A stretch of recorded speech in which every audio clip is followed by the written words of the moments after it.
नांदेडच्या सभेमध्ये राज ठाकरेंनी मोदींवर घणाघात केलेला आहे। ज्याच्यावर विश्वास टाकला त्यांना केसानं गळा कापला अशी टीका राज ठाकरे यांनी केली।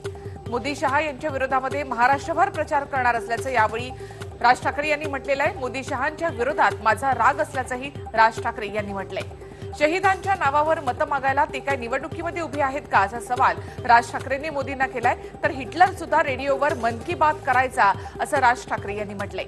मराठवाड्याच्या वाट्याचं पाणी सरकारनं गुजरातला दिल्याचा आरोपही यावेळी राज ठाकरे यांनी केला आहे। मोदीनगरच्या सभेत मराठवाड्यातल्या शेतकऱ्यांबद्दल तरुणांबद्दल काहीच बोलले नाहीत अशी आठवण सुद्धा राज ठाकरे यांनी करून दिली आहे।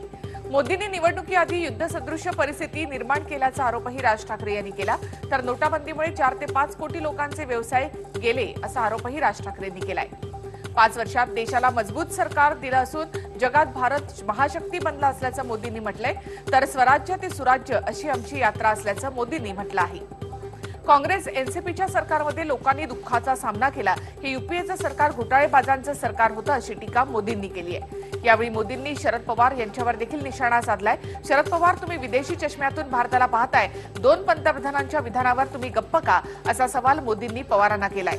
राष्ट्रवादीचे कॅप्टन ओपनिंगला उतरल्यानंतर मागे फिरल्याची टीका मुख्यमंत्र्यांनी नाव न घेता शरद पवार यांच्यावर केली आहे। तर काँग्रेसवर सुजय विखेंच्या माध्यमातून सर्जिकल स्ट्राईक केल्याचंही फडणवीसांनी म्हटलं आहे। विरोधी पक्षनेते राधाकृष्ण विखे पाटील काँग्रेसमध्ये राहणार असल्याचा खुलासा सुजय विखे पाटलांनी केलाय। ते 100% राधाकृष्ण विखे पाटील काँग्रेसमध्येच राहतील असंही म्हणाले। स्वतःचं कुटुंब सांभाळायचं कळत नाही आणि आमच्या घरच्यांची काळजी करू नका असा टोला शरद पवारांनी मोदींना लगावलाय। आम्ही सक्षम आणि कर्तृत्ववान उमेदवार दिला असून महायुतीचा विजय मोठ्या फरकानं होईल असा विश्वास चंद्रकांत पाटील यांनी मलकापूरमध्ये व्यक्त केलाय। तर पवार सुद्धा उदयनराजेंना घाबरतात अशी टीका त्यांनी केली आहे। उद्धव ठाकरे यांनी भाजपला एवढ्यांदा लाथा मारल्या की आता मलाच त्यांचे पाय किती लांब झाले हे पाहावं लागणार आहे असं धनंजय मुंडे यांनी म्हटलंय। पंकजा मुंडे यांनी उस्मानाबादच्या सभेमध्ये राष्ट्रवादीवर सडकून टीका केली। राष्ट्रवादीचा जन्म हा जातीपातीच्या राजकारणासाठी झाल्याचं त्यांनी यावेळी म्हटलं। मावळ आणि शिरूर लोकसभेचे अपक्ष उमेदवार डॉक्टर मिलिंद राजे भोसले यांनी शिवसेनेचे श्रीरंग बारणे आणि शिवाजीराव आढळराव पाटील यांना जाहीर पाठिंबा दिलाय। उत्तर मुंबईच्या काँग्रेसच्या उमेदवार उर्मिला मातोंडकर यांनी मनसेच्या ऑफिसला भेट दिली आहे। त्यामुळे लोकसभा निवडणुकीसाठी मनसे आघाडीमध्ये सामील झाली नसली तरी मनसेचा पाठिंबा छुपा असल्याचं उघड झालंय। महायुतीच्या उमेदवार कांचन कुल यांनी जेजुरीच्या खंडेरायाचं दर्शन घेऊन जेजुरीमधून ढोल ताशांच्या गजरामध्ये पदयात्रा काढली। दरम्यान कुल दाम्पत्याने जेजुरीच्या खंडेरायाचं पारंपरिक पद्धतीनं दर्शन घेत महापूजा केली। सांगली जिल्ह्यातील तासगावमध्ये स्वाभिमानी शेतकरी संघटनेचे उमेदवार विशाल पाटील यांच्या प्रचार सभेमध्ये राष्ट्रवादीचे अध्यक्ष शरद पवार यांनी बॅटिंग केली आहे। मतदारांमध्ये जनजागृती व्हावी यासाठी अहमदाबाद हावडा एक्सप्रेसला विविध पोस्टर, स्टिकर्स आणि घोषणांनी सजवण्यात आलं होतं। अकोला रेल्वे स्टेशनवर जिल्हाधिकारी यांनी या एक्सप्रेसला हिरवा झेंडा दाखवला। मोदी सरकारवर मनसेनं पुन्हा एकदा निशाणा साधलाय। पंतप्रधान मोदींच्या विरोधात मनसेनं व्हिडिओ तयार केलाय। त्यामध्ये राफेल डील, नोटाबंदी, जीएसटी यासारख्या विषयांवर व्यंगचित्राद्वारे टार्गेट करण्यात आलेलं आहे। कोर्टाच्या आदेशानंतर सुद्धा सुरू असलेलं कोस्टल रोडचं काम मनसैनिकांनी पुन्हा थांबवलं। कोळी बांधवांच्या याचिकेवर कोर्टानं 23 एप्रिलपर्यंत कोस्टल रोडचं काम थांबवावं असे आदेश दिले होते। पंतप्रधान मोदींना रशियाचा सर्वोच्च नागरी पुरस्कार जाहीर झालाय। या संदर्भातील प्रस्तावावर राष्ट्राध्यक्ष पुतीन यांनी स्वाक्षरी केली। रशियानं ट्विट करत हा निर्णय कळवलेला आहे। राफेलच्या वक्तव्यावरून काँग्रेस अध्यक्ष राहुल गांधी अडचणीमध्ये येण्याची शक्यता आहे। राहुल गांधींनी सर्वोच्च न्यायालयाचा अवमान केल्याचा आरोप मीनाक्षी लेखी यांनी केलाय। लष्करी मोहिमांचं भाजप श्रेय घेत आहे असा आरोप सेनादल प्रमुखांनी केलाय।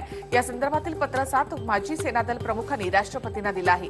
या पत्रावर 119 माजी सेना अधिकाऱ्यांच्या स्वाक्षऱ्या आहेत। इलेक्टोरल बॉन्ड न मिळालेल्या देणग्यांची माहिती द्या असे आदेश सर्वोच्च न्यायालयानं सर्व राजकीय पक्षांना दिले। 31 मे पूर्वी इलेक्टोरल बोर्डाची बॉन्डची देणगी कळवण्याचे आदेश सर्वोच्च न्यायालयानं सगळ्याच पक्षांना दिले आहेत। रामेश्वरममध्ये पंबन रोडवर मोठी मानवी साखळी तयार करत मतदानाचं आवाहन करण्यात आलं। या जनजागृतीच्या मतदानामध्ये 3,000हून अधिक नागरिक सहभागी झाले होते। अजमेरमधील मसुदा भागामध्ये भाजप नेता आणि माजी जिल्हाध्यक्ष नवीन शर्माला मारहाण झाली। माजी आमदाराच्या पतीनं त्यांच्या कार्यकर्त्यांसह ही मारहाण केली आहे। कोलकात्यामध्ये हावडा पुलावर नाकाबंदी सुरू असताना एका व्यक्तीकडून तब्बल 20 लाख रुपयांची रोकड जप्त करण्यात आली आहे।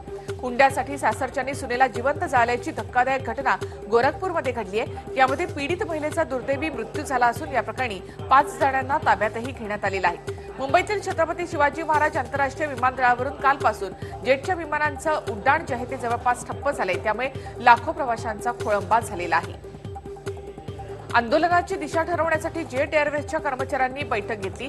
जेट एअरवेजच्या कर्मचाऱ्यांनी सुरू केलेल्या या आंदोलनामुळे अनेक उड्डाणं रद्द करण्यात आली आहेत। चंद्रपुरातील म्हाडा वसाहतीतील नागरिकांनी पाणी टंचाई आणि दुहेरी कर आकारणी विरोधात मोर्चा काढला। मात्र यावेळी अधिकारी कार्यालयामध्ये गैरहजर असल्यामुळे संतापलेल्या महिलांनी चक्क कार्यालयाचं कुलूप ठोकलं। मुंबईतील कांदिवली पोलिसांनी एका व्हीआयपी चोराला अटक केली आहे। हा चोर उत्तर प्रदेशमधील असून तो मुंबईमध्ये चोरी करायचा आणि चोरी करून झाल्यानंतर तो चक्क विमानानं परत जायचा। घरफोडीसह वाहन चोरी, चेन स्नॅचिंग करणाऱ्या 3 आरोपींना पकडण्यात भिवंडी गुन्हे शाखेला यश आलं। त्यांच्याकडून 425 ग्रॅम सोन्याचे दागिने, 7 दुचाकी असा एकूण 18 लाखांचा मुद्देमाल हस्तगत करण्यात आलाय। पालघर जिल्ह्यासह ठाणे, मुंबई परिसरामध्ये चोरी, घरफोडी करणाऱ्या सराईट चोरट्यांच्या टोळीला विरारमध्ये अटक करण्यात आली। या चोरट्यांनी 20 गुन्ह्यांची कबुली दिली असून त्यांच्याकडून 4,74,000 रुपयांचा मुद्देमाल हस्तगत करण्यात आलेला आहे। 2 महिन्यांपूर्वी विवाह झालेल्या विवाहित मुलीसह आई-वडिलांनी आत्महत्या केल्याची घटना कराडच्या विद्यानगर परिसरामध्ये घडली आहे। मजूर घेऊन जाणारी रिक्षा पलटी झाल्यामुळे काही मजूर जखमी झाल्याची घटना मालेगावमधील वडनेर इथे मोरदर या रस्त्यावर घडली आहे। जखमींना उपचारासाठी वडनेरच्या प्राथमिक आरोग्य केंद्रामध्ये दाखल करण्यात आले। यवतमाळ नागपूर मार्गावर कार आणि रिक्षाचा भीषण अपघात झाला। या अपघातामध्ये 5 जणांचा मृत्यू झालाय, 12 जण गंभीर जखमी झाले। मुंबईतील आयपीएल सामन्यातील खेळाडूंवर दहशतवादी हल्ल्याची शक्यता वर्तवण्यात आली आहे, त्यामुळे सुरक्षा यंत्रणांना सतर्क राहण्याच्या सूचना देण्यात आल्या आहेत। डोंबिवलीमध्ये आरंभ ढोल ताशा पथकानं गेम ऑफ थ्रोन्सच्या तालाचं अफलातून सादरीकरण केलं। यावेळी एका वेगळ्या गाण्याच्या म्युझिकनं सर्वांचंच लक्ष वेधून घेतलं होतं।